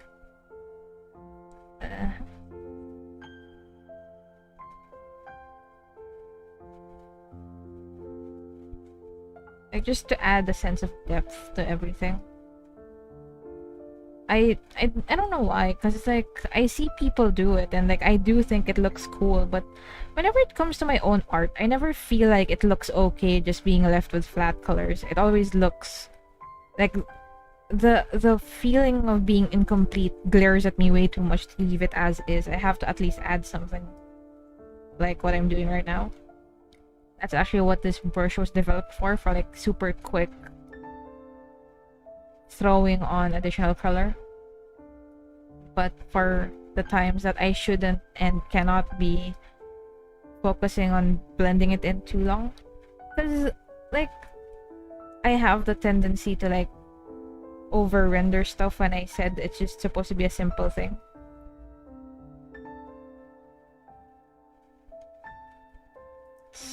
This one's turning out to be a bit too dark now. Up too light. Let's bring it back in. There we go.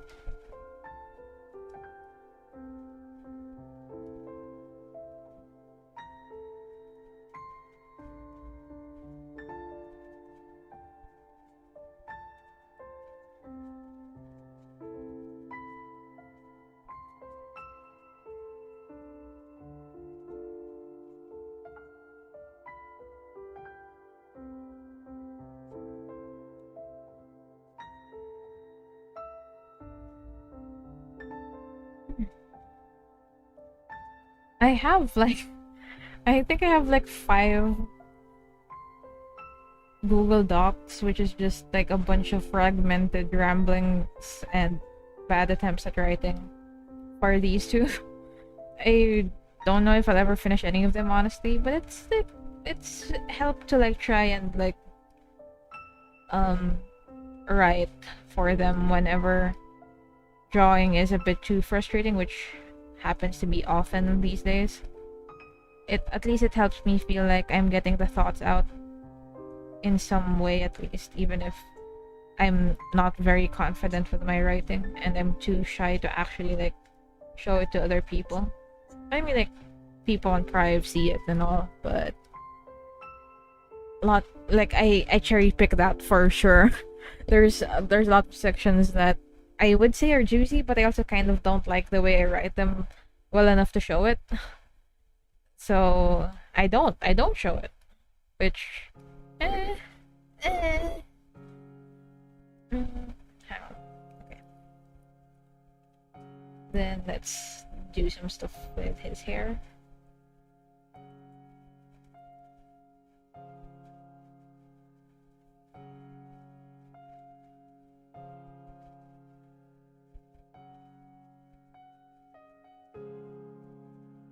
Whoops. Whoops. Maybe I should use the other brush.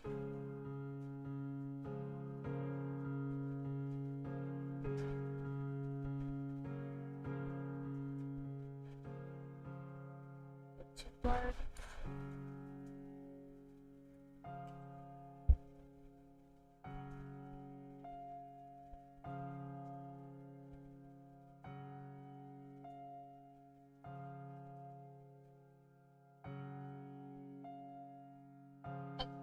This one's okay. Okay, yeah.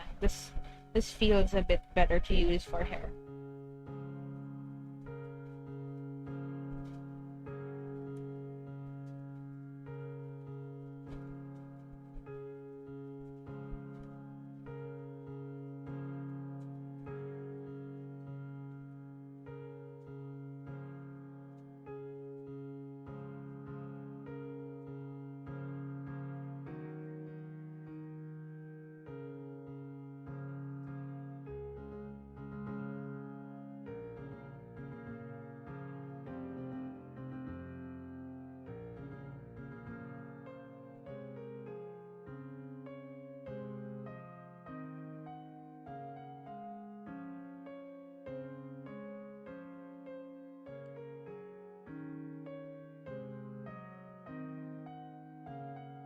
Actually, I feel like I'm probably doing the over detailing thing again with the hair, but I'm having fun. It's okay. It's not a bad thing as long as I'm enjoying. But yeah, like I'll finish this up, like I mean like on Pan, then I'll move on to Muyo, and we can say that I've managed to be productive. Hooray!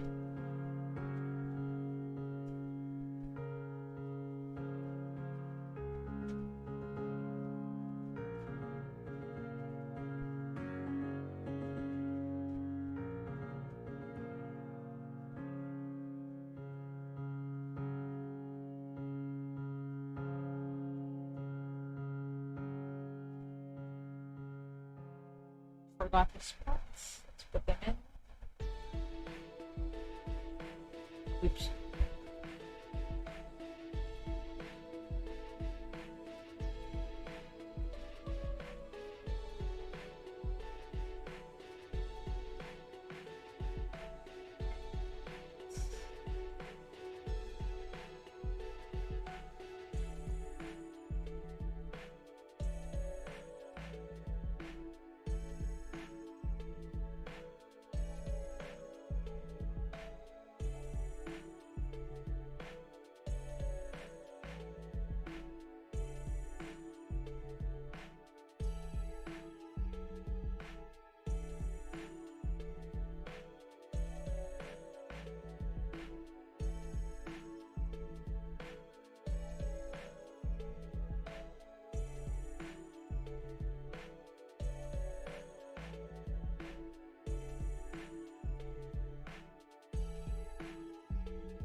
doing well. Yes, I am. And then you, you are so pale. I mean, like, compared to Canon.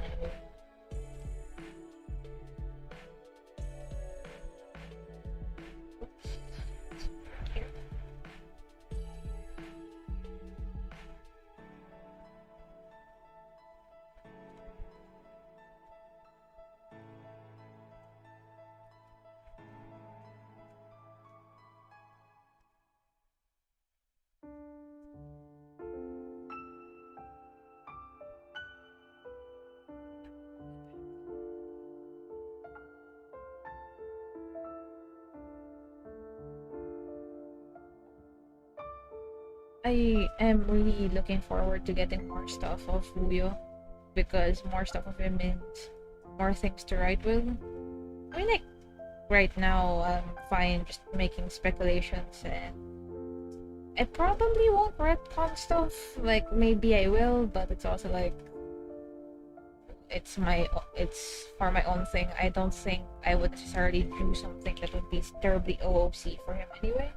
And, like, it's sometimes it's nice to like take note of the canon for your own stuff. At the end, that's just me. Like, in the end, this is mainly for myself. So if I ever end up doing something that ends up to be uncharacteristic for him in the actual game, then that's probably fine. Like, that's my interpretation. And like I said, I wouldn't like drastically change this. And I have my confidence in my own interpretation skills. I have reading comprehension most than some other people can deign to say. There we go. Just clean up the edges.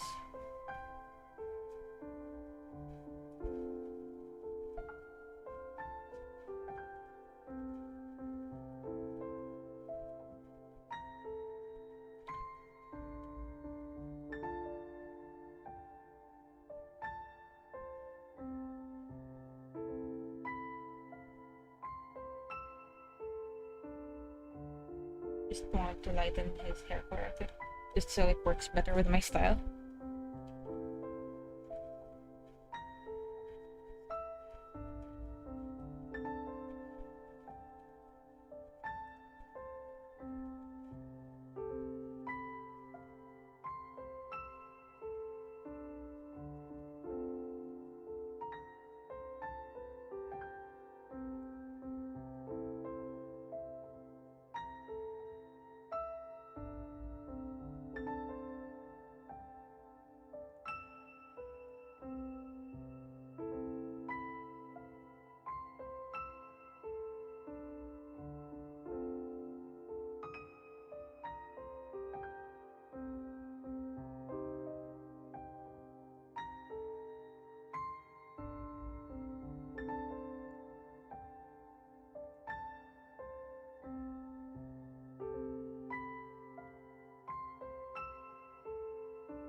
Almost there though. We're almost done. I wanna at least I know I can finish this on stream. And well, it's been 2 hours, so that's been quite a bit as it is. especially for me and my current brain cell capacity, my ability to brain.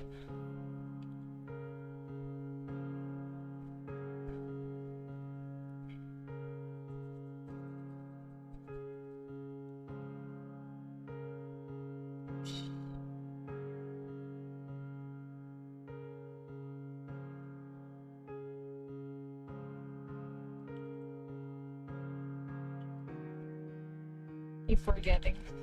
There we go.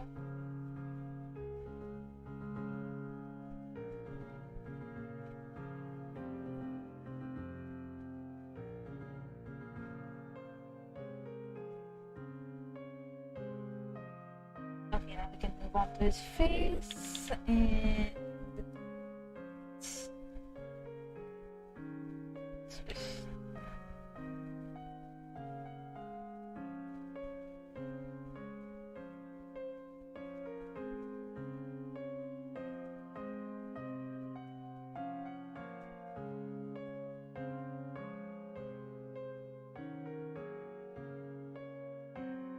just gonna like color pick from pan and adjust the tones a little bit if needed, but I don't think, yeah, it's fine.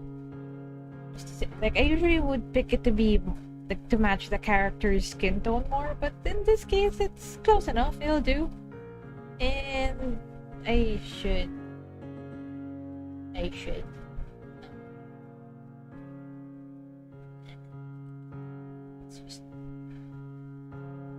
just tweak this a little bit and go with that.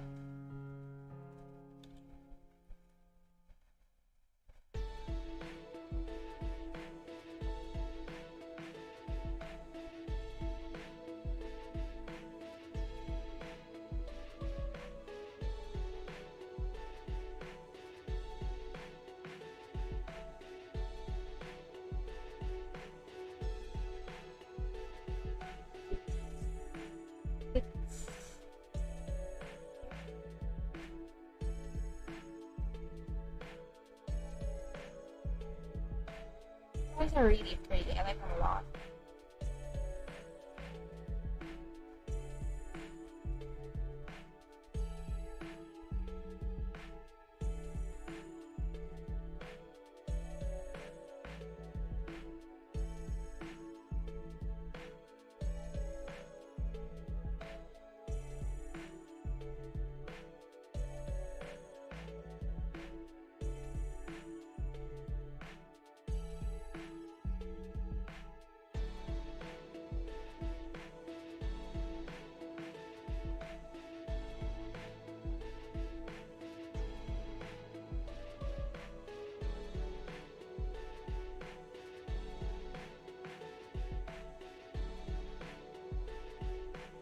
I'll fix his.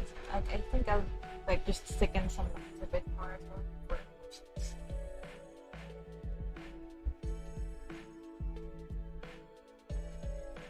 Actually, I'll do the blue shading first, then I'll do.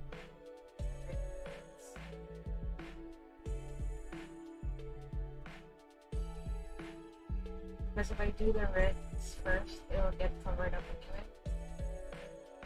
So like I just have to do double taps if I go with that.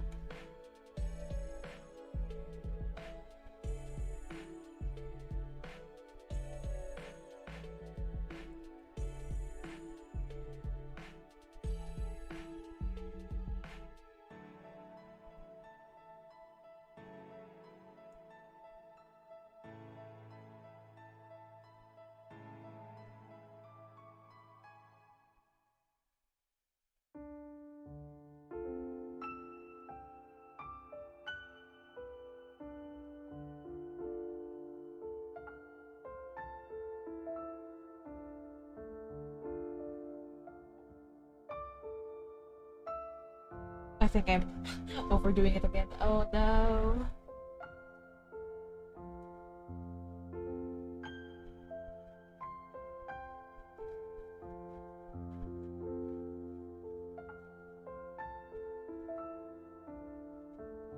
The good thing about this brush is like it encourages you to go over stuff because of the nice texture. I mean, I mean, like, I guess the whole textured stuff isn't for everyone, but it is for me.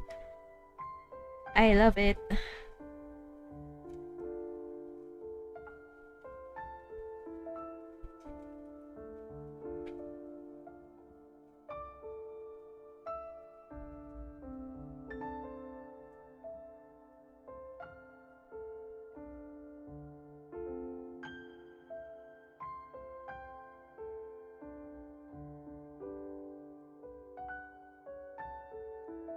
Then we add in the reds.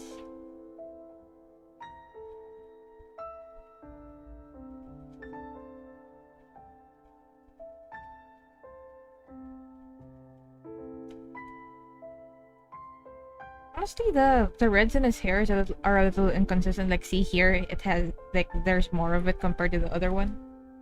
So I'm just gonna go with what makes me happy in terms of how much I'll put in it.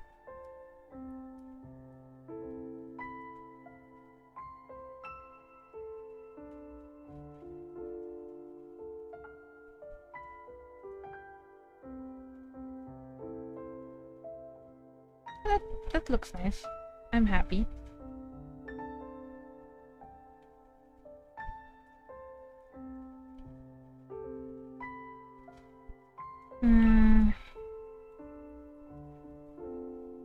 I guess we have like let me do.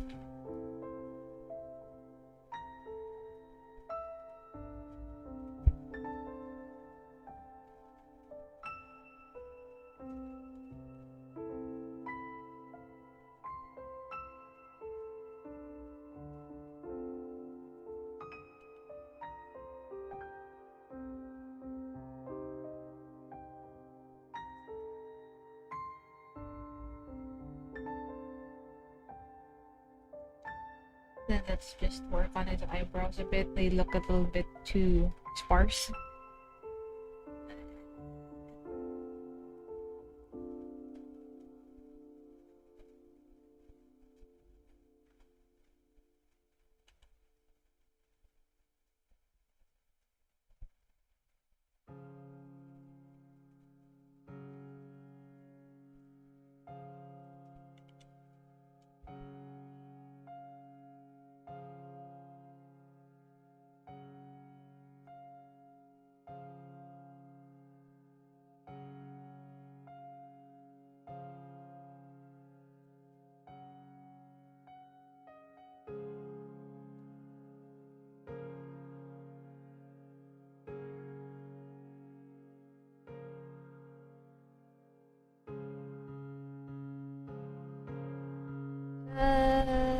Right.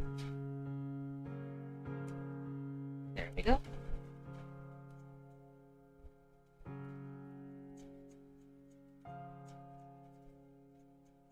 The other brush kind of throws me off because it's set to full hardness. I mean, like, I could change it, of course, but I I like how it feels as it is. And you know, it's like when you use different brushes, they should feel different, right? Like, I don't want to change it so that when I use it, it feels like I'm doing something different. Anyway, that one throws me off because it's at full hardness, which means I can't go too dark with my color selections like how I normally do with my usual brushes, because with these I don't the hardness, I mean, like, the amount of paint it puts down is based on the pressure I put in. So if as long as I don't like max out the pressure detection, the full darkness of the color doesn't come out.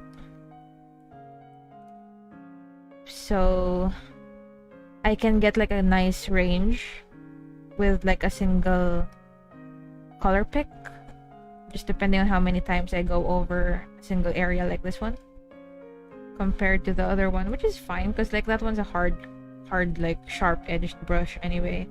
I think it's supposed to be hard and like not as dynamic as this one.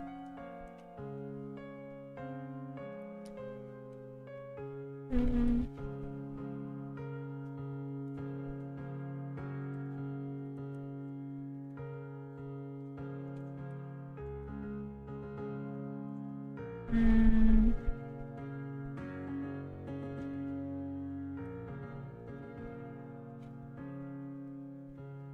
we're almost done.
Let's not forget to add a bit of shade to his eyes.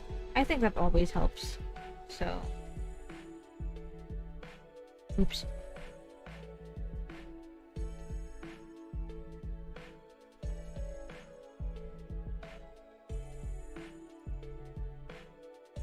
Then let's just add colors to the objects, then we're good.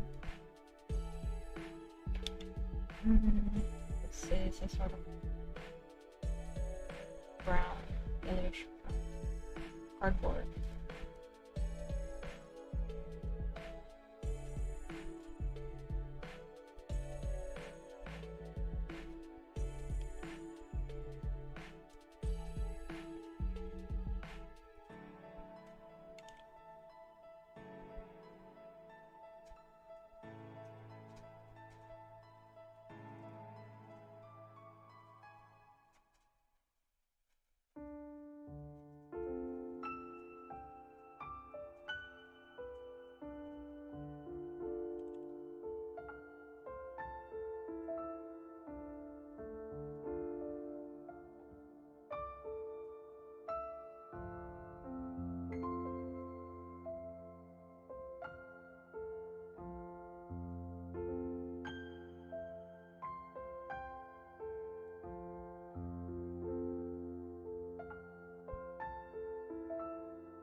Oh, we should put some shading on his antlers as well.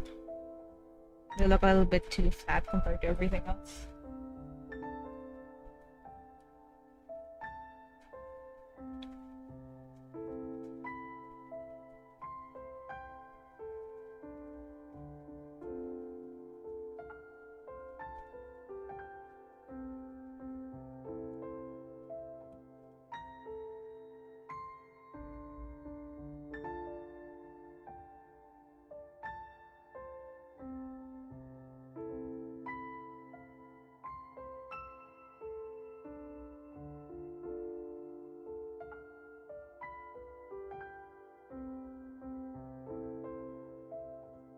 And that's pretty much it.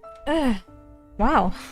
Oh wait, his we have to do Pan's glove real quick. Shouldn't take too long. Yeah, we're I managed to finish something. It's rough around the edges, but I finished it. That's what really matters to me right now. Is like I just want to get that feeling of like I can actually draw. Like I'm not a fake or whatever. Like I just want to convince myself of that for now, and I should be able to pick myself back up in no time. How about something like this?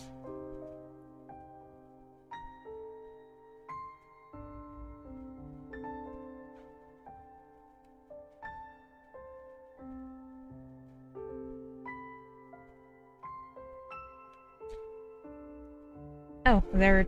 Actually, maybe I can just use the same text bubbles as before. Let's see. Yeah, that's fine. Well, like I guess I'll just rewrite it a little bit, but it works. Yay. Okay, so I'll end the stream here. If anyone was watching along to this, like even as like an archive, I hope that was something. Like I hope listening to me talk a little bit for like the hour, first hour or so while working on this was, I don't know. I hope you got what you came here for. And I'll be posting this on Twitter in a few minutes. Thank you so much for keeping me company in the past, future, however you want to interpret it. So, bye bye. Bye bye. Bye bye.